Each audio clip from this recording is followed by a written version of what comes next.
olen ikka mõelnud, jah. Jaa, olen mõelnud. Ei ole tegelikult.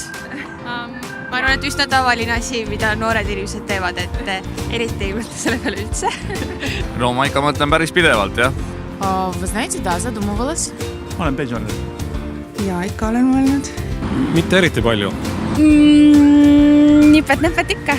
Ну, думала, конечно.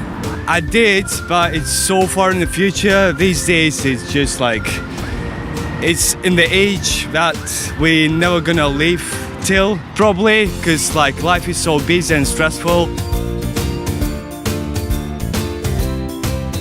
No nii ja naa, see on selline natuke tundub kauge küsimus, et ega ma väga ei ole oma aega sinna panustanud, et täpselt ära otsustada, mismoodi see hakkab olema.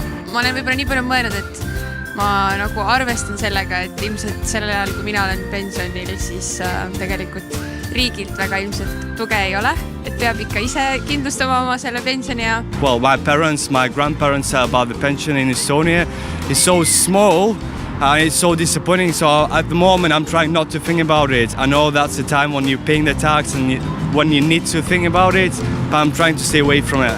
No mul on nagu kõik need legaalsed võimalused olemas, teise sammas, kolmas sammas. Ma olen kogumispensioni enda jaoks teinud ja kogun sinna. Мне нет сейчас решения, но я понимаю, что об этом стоит думать сейчас. No täna mul mingid lahendused juba tehtud, et lisaks teisele sambale on kolmas sammas ka olemas ja ilmselt oleks mõistlik ka midagi täiendavalt juurde koguda. Loomulikult mul teine sammas, kolmas sammas on veel mõtlemisel. Suur selline õhkõrn lootus on, et on võimalus midagi investeerida.